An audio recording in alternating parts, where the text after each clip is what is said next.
Hello les amis, j'espère que vous allez bien et que vous vous portez bien. Je vous retrouve avec cette nouvelle vidéo dans laquelle je partage avec vous la réalisation que vous avez ici sous les yeux, cette magnifique pièce montée, ce magnifique wedding cake avec l'effet wafer paper comme vous le voyez ici. Super classe et très raffiné. Alors, avant de commencer tout ça, je vais vous montrer le colis que j'avais commandé de chez Planète Gâteau. Donc avec les articles qui vont pouvoir m'aider quant à la réalisation de ce wedding cake.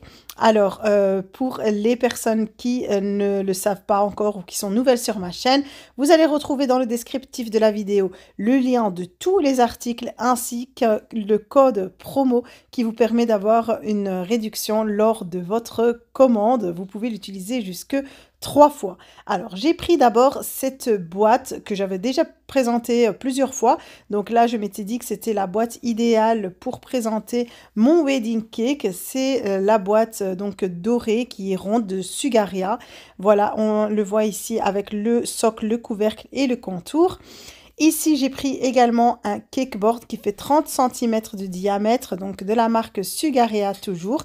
Et comme je vous le dis à chaque fois, quand vous allez faire un wedding cake, un gâteau à étage, il faut solidifier les étages et utiliser des semelles. Ici, depuis quelques temps, je vous montre celles-ci de chez Planète Gâteau en bois qui sont très solides avec le petit trou déjà fait. Franchement, c'est un gain de temps et ça permet d'avoir vraiment un gâteau qui tient bien et qui est bien solide. Et évidemment, qui dit gâteau à étage dit dowels. C'est ceux que je prends ici pour pouvoir les utiliser avec les semelles. Donc, je les utilise sur le bas de chaque gâteau ainsi que comme tige centrale, vous voyez, donc qui va pouvoir rentrer ici par le trou de chaque semelle. Donc, pour les semelles, c'est 20 cm de diamètre et 15 cm de diamètre, sachant que le gâteau du bas fera 25 cm de diamètre. J'ai également pris cet outil-là que je trouvais vraiment indispensable parce que depuis quelque temps, ça m'énervait de remplir ma poche à douille à chaque fois juste dans un verre ou dans un récipient qui n'était pas toujours adapté. Ici, voilà, j'ai le petit socle pour pouvoir utiliser mes poches à douille et de pouvoir bien les remplir correctement. Et j'ai pris également les poches à douille. Alors celles-ci, voilà, ce sont les 30 sur 17 cm. Elles sont très solides. Et pour l'arôme à la vanille que j'utilise et qu'on m'a déjà demandé plusieurs fois, que je mets dans la génoise et dans le sirop, c'est celui-ci. Alors évidemment, comme vous avez pu le voir dès le départ pour ma pièce montée, il y a beaucoup de déco, enfin toute la déco a été faite en wafer paper, en feuille d'azim. C'est celle-ci que j'ai utilisée. Vous le voyez ici. Je vous laisserai le lien de l'article exact dans le descriptif. Alors moi j'ai pris 2 paquets. Il y a 25 feuilles par paquet. Et pour la pièce montée, en sachant que j'avais les 3 étages, donc 25, 20 et 15 cm, j'ai utilisé plus ou moins 40 feuilles. Donc j'avais bien fait de prendre 2 paquets. J'aurais pu en utiliser beaucoup plus ou beaucoup moins, ça dépend voilà, de la quantité de feuilles que vous allez coller sur votre gâteau. Plus il y en a et plus l'effet est waouh et super joli. Alors ici, je vais juste vous montrer voilà, les petites poches à douille que je vais ouvrir. Voilà, ça se présente comme ça, elles sont attachées ensemble. C'est plus pratique pour comme ça dérouler le rouleau et récupérer à chaque fois la poche dont on a besoin. Celles-ci, elles sont vraiment épaisses et bien solides. Elles ne se craquent pas. Et je vais la mettre dans mon petit entonnoir ici, mon petit support pour la poche et pouvoir la remplir de crème au beurre pour pouvoir garnir mes gâteaux et pouvoir lisser. Donc ici, j'ai préparé déjà à l'avance évidemment mes génoises. Je vous laisserai bien évidemment, comme d'habitude, les liens des vidéos avec les recettes en détail dans le descriptif de cette vidéo. Ainsi, vous pourrez voir vraiment chaque étape. Donc j'ai fait, comme je vous ai dit, 3 génoises, 25 cm de diamètre, 20 cm de diamètre et 15 cm de diamètre. J'avais préparé mon sirop à l'avance avec l'arôme à la vanille que je vous ai montré de la marque La Patelière.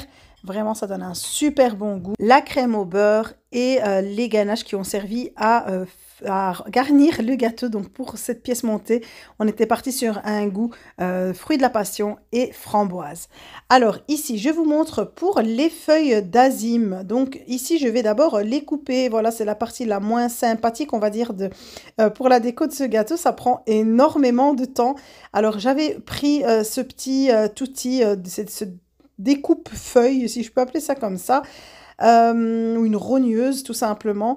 Moi je l'avais pris sur le site Shein, voilà, je l'avais pris bien en avance pour pouvoir l'utiliser pour découper plus facilement ici les petites bandes de feuilles. Donc comme vous avez pu voir, je prends la feuille sur sa longueur directement pour faire des grandes bandes que je pourrais couper en deux par la suite pour gagner un maximum voilà, au niveau d'une feuille pour faire le moins de gaspillage possible.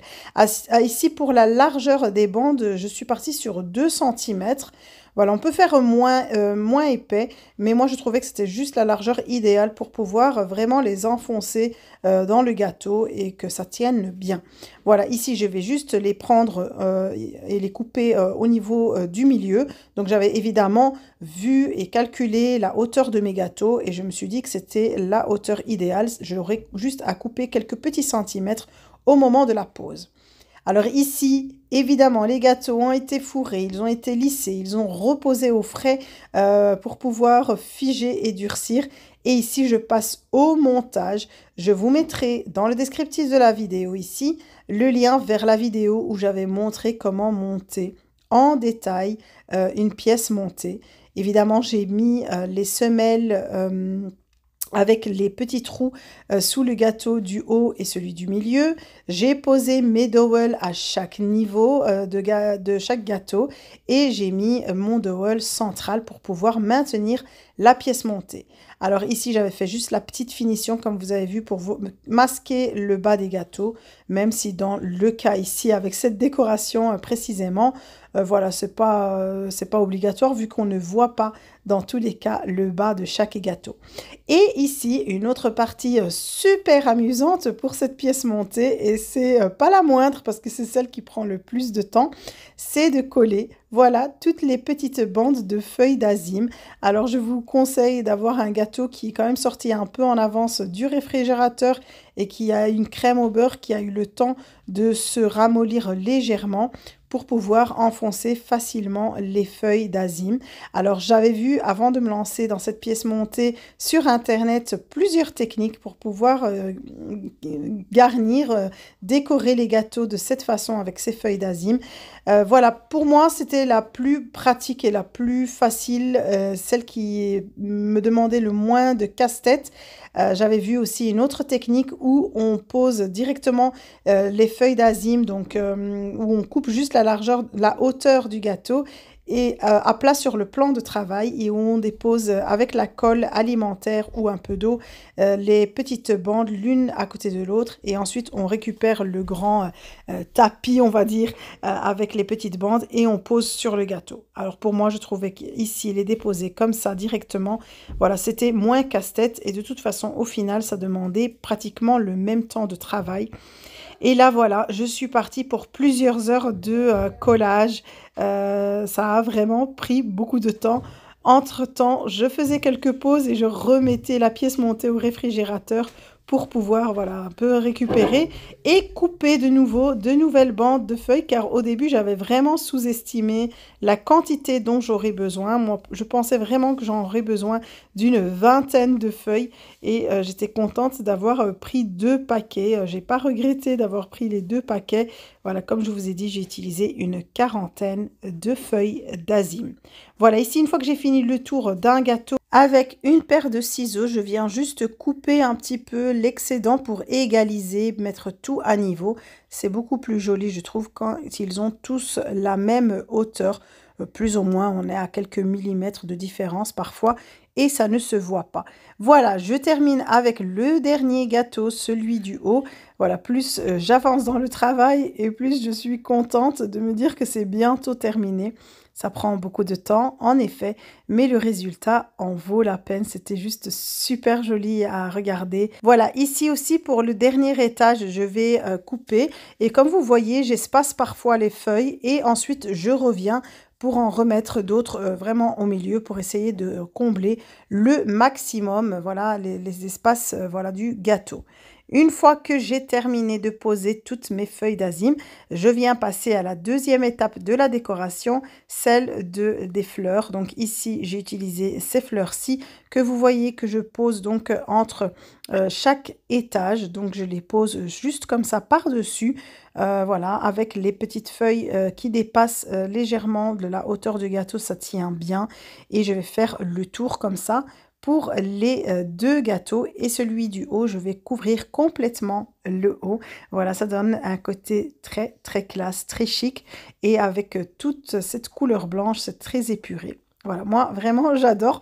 Je pense que dans cette vidéo, j'ai donné beaucoup de compliments à ce gâteau. Mais voilà, c'est un travail qui m'avait demandé beaucoup de temps et je l'ai fait vraiment avec beaucoup d'amour. Et voilà, j'étais très très contente du résultat, donc pourquoi pas me vanter un petit peu. Et voilà, une fois le gâteau terminé, je passe à l'emballage. Alors comme je vous ai montré en début de vidéo, j'avais pris cette boîte-ci ronde, dorée. Elle fait 30 cm de diamètre, donc c'était parfait pour mon gâteau. Et elle fait 34 cm de hauteur. Alors je pense que j'avais mal calculé en fait au niveau de la hauteur de mon gâteau. Mais voilà, c'était plus par rapport aux fleurs qui dépassaient et les feuilles qui dépassaient également. Et j'avais pas pris en compte qu'il y aurait le socle sous mon gâteau. Donc voilà, pour les petits centimètres qui dépassent. Donc du coup, j'ai pas mis le couvercle, mais j'ai recouvert de papier cellophane. Et voilà, ça a aussi très bien donné. C'était juste pour faire la livraison du gâteau. Sinon, la boîte est superbe pour emballer, voilà, d'autres gâteaux qui seraient moins imposants et moins hauts. Ici, vous avez le résultat final à la lumière du soleil. Vraiment, moi, j'ai adoré le résultat. Donc, n'hésitez pas à me dire ce que vous en pensez en commentaire. Et j'espère que cette vidéo vous aura aidé et que ça vous a plu. N'hésitez pas à la liker, à me laisser un petit commentaire. Et si vous êtes nouveau sur ma chaîne, n'oubliez pas de vous abonner avant de quitter la vidéo. Et on se retrouve très très vite avec de nouvelles vidéos. Prenez soin de vous.